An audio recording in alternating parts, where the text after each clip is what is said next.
I've got some messages that will potentially blow your mind if you understand what I'm saying, and if you stick around for this series.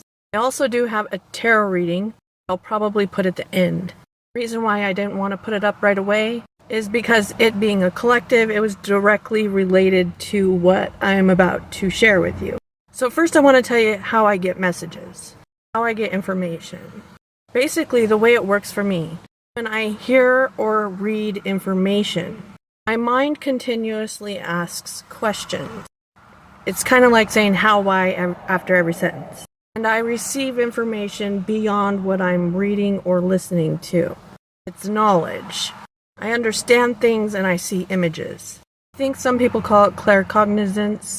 Honestly, I don't care what it's called. So let me explain the last 24 hours. Yesterday I took a picture of my 6-year-old daughter. She has short hair with a mohawk. She wears boys' clothes. She has a Star Wars backpack. And she says she's a boy. And she's said this since she could talk. She kind of started talking later. She didn't really start talking a lot till she was 3. And I remember I bought her a dress when she was 3. She refused to wear it. She hated it because she was a boy. As far as the whole pronoun thing goes, I call her a him when she wants me to. I basically don't make a big deal out of it either way. But let me tell you the reason why. The reason why is because I was the same way when I was her age. And my parents would not have allowed me to cut my hair or dress like a boy or anything like that. I remember specifically in 1st grade telling all the kids that if they called me a girl, that I would beat them up. I also formed a gang when I was in 2nd grade. We were against the girly girls because I couldn't stand the fact that I was in a girl's body. And my mom called me a tomboy. She bought me this little statue of this girl with short hair wearing like rugged clothes and a football helmet when I was 7. When I found out about a period, I was absolutely horrified, raised religious. So I thought there's no way in hell God would allow such a thing to happen, and it must be a lie. I remember when I started getting boobs, I got pissed off when I was told I had to wear a bra. I was required to wear a dress to church, and I fought it every week. Till I was a teenager, I started wearing a pantsuit because I wasn't going to do it. And I refused to shave my legs until I was 17, and my boyfriend basically said I had to. Because yes, I was attracted to boys. I've always been attracted to sensitive, usually more feminine, skinny type of boys. Now you're probably looking at me now going, well, what the hell happened? Go to part 2. So when I was younger, I hated the fact that I was a girl in this body because I didn't feel like it. Stereotypical things like playing with dolls, I hated and found absolutely boring. I also hated the idea of someone protecting me. It made me feel gross because I could protect myself. So I was an aggressive person. Matter of fact, me and my brother, one of my brothers, we were like best friends growing up. We're the same way. So we used to like beat the shit out of each other with objects and break windows and stuff like that. And then we'd be best friends 5 minutes later. But what I found is when I got in relationships is I would get in relationships with guys who seemed weak to me in a way. And then I would end up being like submissive and the relationship would end up being abusive in some way. And it took me a long time to really get a grasp on what was going on. Parents were even confused. They're like, how can you obey him? Because they knew how I was. It wasn't really until I was in my 30s getting my master's degree in consciousness and transformative studies that I really started to figure out what was going on.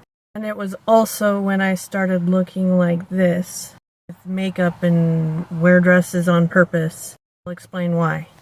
You see, I was very empathic in that I always saw these people that I wanted to help and rescue and protect and save. I was like that with these guys. And I was very narcissistic in that I would do it at almost any cost. For instance, staying in a relationship that was not healthy for me to be in because I had kids. Also, because my boyfriend said I would never see him again unless I came and got him. 5 hours away, I stole a car and went and got him and drove like 5 states, halfway across the United States. I was 17 years old and I wasn't allowed to talk to my family. I just did that because he was so important to me. So what I realized in my 30s was that my anger and a lot of my issues were stemming from this repressed feminine energy. I actually had so much emotion that I wouldn't allow myself to feel. I covered it up with anger. And so even though it was really scary to me, what I did is when I would get angry is I started allowing myself to understand why I was angry, like what was I really feeling, and expressing it, meaning I would allow myself to cry or tell someone, which no way I would do that before. Go to part 3. So what I came to realize, so I had some idea in my head or some type of feeling I may have been born with, that if I expressed my emotion, expressed femininity, that meant that I was weak and I knew I was strong. But my shadow was actually that I felt weak. And so I had to force myself to be portrayed as strong and have masculine aspects. So in hating this, I also despised being female. Now, the way I understand energy, that there's a masculine energy and a feminine energy in us all. My daughter, who says she's a boy, is just like me in that she's very aggressive, forward, more of a dominant type of personality. However, she doesn't like to cry. She gets scared really easy. You can tell she's really sensitive, and it makes her feel weak. So she portrays strength, which has been associated with masculinity. Another way she's super sensitive is she's also psychic, and it scares the shit out of her. She has visions. She saw my grandma die, and she was crying hysterically because she saw her face turn black, and I asked her why, and she said the fire turned her face black. And then a week later, my grandma died, and my mom ended up cremating her, and she didn't know that my daughter saw this. Incidences like this happen all the time, and she panics, she can't breathe. So there is a feminine energy that basically wants to rise, but she despises it because she feels weak about it. At age 6, it's really kind of a difficult thing to explain, so I just let her be, basically, and try and help her not be afraid of things. The reason why I told this whole story is because I think about these energies. How the universe basically evolves. It's trying to correct itself. In other words, like come back together.